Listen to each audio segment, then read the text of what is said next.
Hello, I am Aniket from Tarkashastra Academy. MBA CAT 2023 is round the corner and बहुत सारे लोग अभी मॉक्स दे रहे हैं।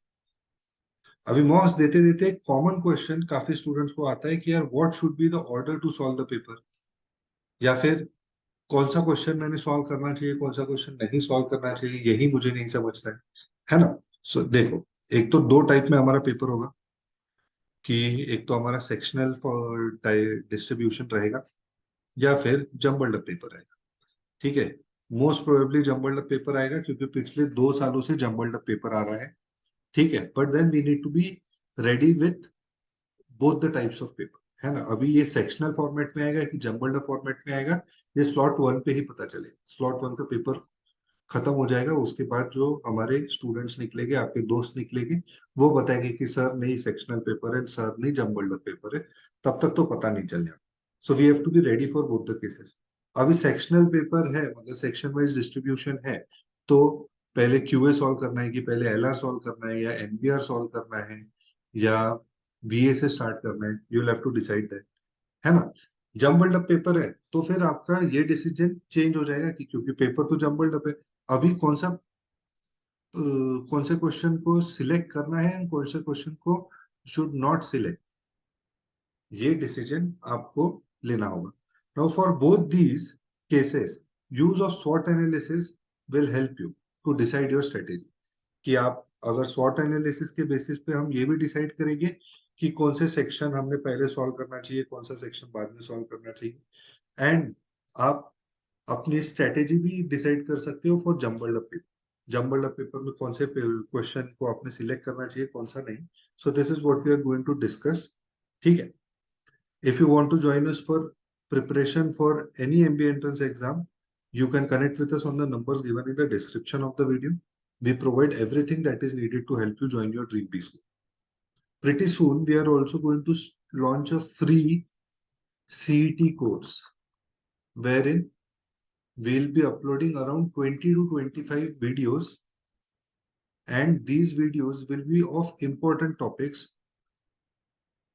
for your CET exam.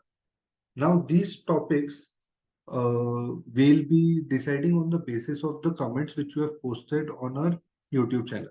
तो आप लोग बताओ कि आपको कौन सा वीडियो चाहिए। अगर आपको सिलोजिज्म का वीडियो चाहिए तो you'll have to comment, क्योंकि 20-25 वीडियोस में पूरा सिलेबस कंप्लीट नहीं होगा, है ना।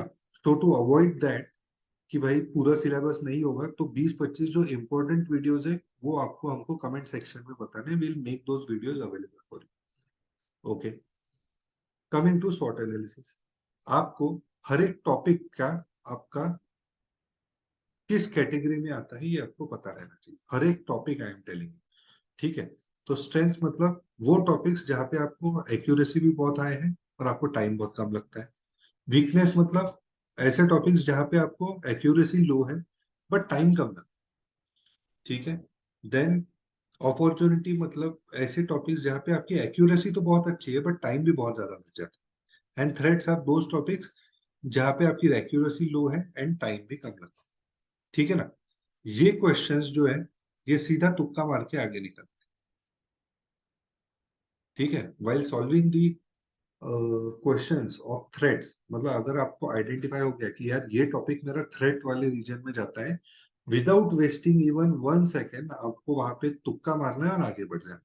क्योंकि ये एनालिसिस जो आप करोगे, it will be on the basis of your last 5 to 10 मॉक्स। Correct है, कम से कम आखिरी के 5 से 10 मॉक्स अगर आप अपने एनालाइज करोगे, उसके बेसिस पे ही ये आपको एनालिसिस मिलेगा। ठीक है ना। अगर आप सिर्फ एक मॉक के बेसिस पे ये स्वॉट एनालिसिस करोगे तो वो हेल्पफुल नहीं रहने वाला है। कम से कम 5 मॉक्स आपको एनालाइज करने होंगे टू डिसाइड कि ये टॉपिक आपका स्ट्रेंथ में जा रहा है, वीकनेस में जा रहा है या थ्रेट में जा रहा है, वॉट एवर। ठीक है, अभी एक बार आपने आइडेंटिफाई कर लिया कि यार ये टॉपिक्स जो है यहाँ पे मुझे यहाँ पे मुझे बहुत ही कम एक्यूरेसी और मेरे को टाइम भी बहुत ज्यादा लग जाता है, वो टॉपिक सीधा उठाना है और गेस करना है और आगे बढ़ जाना है। ठीक है, ये वाले टॉपिक्स जो है, ये वाले टॉपिक सॉर्टेड है, इसके ऊपर आपको ना ज्यादा मेहनत करनी है, आपको टाइम भी कम लगता है, ये तो डेफिनेटली सॉल्व, है ना। ये तो मतलब दिखते बराबर सॉल्व करने हैं, है ना। These topics you have to solve, दिखते बराबर सॉल्व करने। एंड अगर आप अच्छे से प्रिपेयर कर रहे हो तो आपके मैक्सिमम टॉपिक्स ये वाले रेंज में रहने चाहिए। ठीक है, देन अपॉर्चुनिटीज आर दोज जहां पे आपको मेहनत करनी है। ठीक है, तो you can keep this topic for the end, है ना, you can keep this topic for the end. ठीक है, and low accuracy less time, these are the topics for which you will have to study now, है ना, क्योंकि यहाँ पे जो टॉपिक्स आने वाले हैं उसमें तो हाई एक्यूरेसी है। अभी एक्यूरेसी अच्छी है, बट आपको टाइम ज्यादा लग जाता है, तो अभी मैक्सिमम 10 दिन में आप कैसे वो टाइम रिड्यूस करोगे, है ना। तो ये टॉपिक्स अभी मोस्ट प्रोबेबली ऐसे ही रहने वाले हैं। ठीक है, यहाँ पे इम्प्रूवमेंट करने का स्कोप थोड़ा कम हो जाता है, इसलिए ये टॉपिक्स आप एंड में रखो, है ना, पेपर के एंड में सॉल्व करो। ठीक है, एंड देन ये टॉपिक्स ऐसे हैं, यहाँ पे आपको पढ़ाई करनी है ना, यहाँ पे जो थ्रेट में टॉपिक्स आएगी उनकी पढ़ाई नहीं करनी है, हमको ये टॉपिक्स की पढ़ाई करनी है जहाँ पे यार मेरे एक्यूरेसी कम है बट मैं फटाफट सॉल्व कर लेता हूँ। ठीक है ना, तो यहाँ पे मेरे को एक्यूरेसी इंक्रीज करने के लिए थोड़ी बहुत पढ़ाई कर दी, अगर 50% एक्यूरेसी है, वो 60-70% पे भी चली गई तो 2-3 मार्क्स एक्स्ट्रा मिल जाएंगे यार, है ना। तो this is where you have to study. ठीक है ना, तो लोग जो कहते हैं कि मेरे को समझ में नहीं आता कि मैं पढ़ाई क्या करूँ कैसे करूँ, ठीक है, सो this thing will help you. ये स्वॉट एनालिसिस से आपका ये भी हो गया, स्वॉट एनालिसिस। एंड अभी आपका दिनचर्या कैसी रहेगी कि एक मॉक दे दिया, एक मॉक एनालिसिस कर दिया, है ना, मॉक एनालिसिस कर दिया, अभी फिर भी 2-3 आवर्स का जो प्रिपरेशन अगर आपकी जान बचती है, तो ये जो 2-3 आवर्स का प्रेप करना है ये आपको ये वाले टॉपिक्स में करना है जहाँ पे आपकी एक्यूरेसी लेस है बट आपको टाइम भी कम ही लगता है। ठीक है, this is what we have to decide. अब ये जो है ये हमारे एक स्टूडेंट का जो एनालिसिस हमने किया था उसके बेसिस पे, so that student is very good in verbal, तो उसका आरसी स्ट्रेंथ में आता है, ग्रामर वोकेबलरी क्लोज टेस्ट, ये सारे उसके स्ट्रेंथ एरियाज में, नॉन वर्बल रीजनिंग ये स्ट्रेंथ एरियाज में। ठीक है, दीज आर द टॉपिक्स, तो इसमें कुछ करना नहीं है, चलो ये तो बहुत सही स्ट्रेंथ में है, इसको तो आगे लेके जाना है। ठीक है, but then there are few topics जो है कि है पैराजम्बल्स, इसमें उसको बहुत टाइम लग जाता है, एक्यूरेसी अच्छी आती है बट टाइम लग जाता है। पजल्स, एक्यूरेसी अच्छी है बट टाइम लग जाता है। Critical reasoning, data sufficiency, data interpretation. अभी मुझे एक चीज बताओ, आप कितनी भी प्रैक्टिस कर लो पजल्स में, आपकी एक्यूरेसी अच्छी है, टाइम जो है वो टाइम जो हाई है आपका वो आप रिड्यूस कर सकते हो, है ना। एक पजल सॉल्व करने को आपको 8 से 10 मिनट लगते हैं, वो आप सॉल्व कर करके 7 मिनट में सॉल्व कर लोगे। ठीक है ना, तो यहाँ पे आपको पढ़ाई करने की जरूरत नहीं, no need to study, no need to study this topics.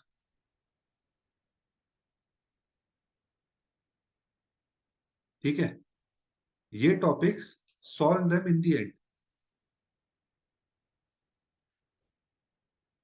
है ना। ये ये तो वंडरफुल है ये, इसको तो दिखते बराबर solve it as soon as you see it, solve it as soon as you see it। ठीक है, these are the topics for which you have to study। ठीक है, these are the topics where your time requirement is low, like series is a topic जहां पे आपको time नहीं लगेगा but आपकी एक्यूरेसी बहुत कम रहेगी।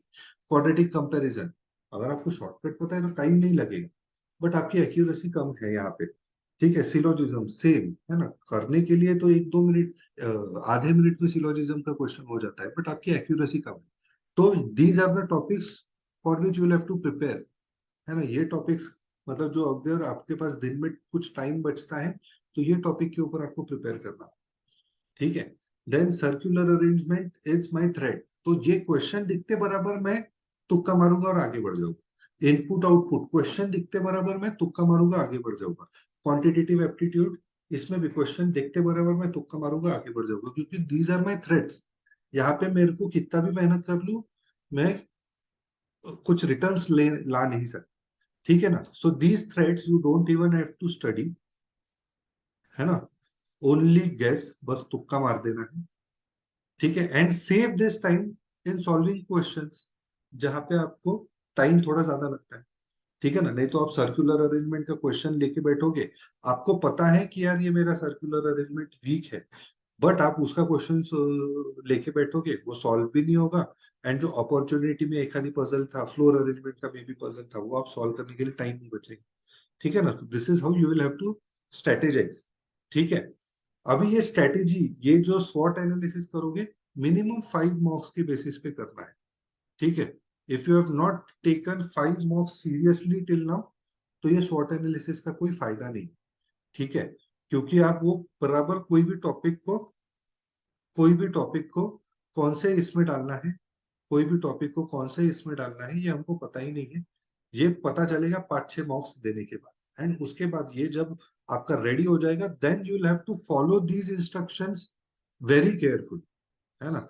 ये इंस्ट्रक्शंस जो हमने रूल्स बनाए हैं हमारे लिए, ये आपको बहुत अच्छे से फॉलो करने होंगे, only then it will give you the result. ठीक है? सो आई होप इसके आप डिसाइड कर पाओगे कि यार कौन सा क्वेश्चन उठाना है, कौन सा क्वेश्चन छोड़ना है।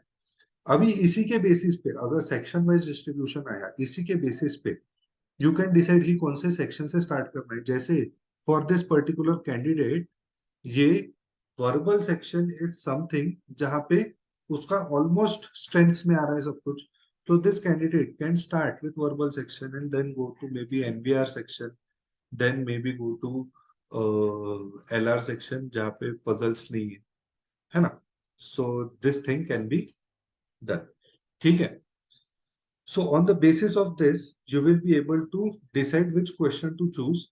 है ना? मतलब इससे आपका ये जम्बल्ड पेपर भी टारगेट हो जाता है, एंड इससे आपका जो सेक्शनल पेपर आएगा वो भी टारगेट हो जाता है, वो भी डिसीजन आप ले सकते। So on the basis of this, I hope you have understood कि आपको स्वॉट एनालिसिस कैसे सॉल्व करना है, कैसे आइडेंटिफाई करना है, एंड ये टॉपिक बाय टॉपिक करना है हमको आइडेंटिफाई। है ना? तो वो उसके लिए 5-6 मार्क्स दो सीरियसली, उसके बाद शॉर्ट एनालिसिस करो, and then diligently follow the rules which we have decided for those particular topics। अपने आप आपका स्कोर बढ़ेगा। ठीक है? I hope you have understood what we have discussed in this video। If you have any doubt, you can connect with us on any one of these 3 social media platforms or visit our website tarkashastra.co.in। Thank you so much। Jai Hind।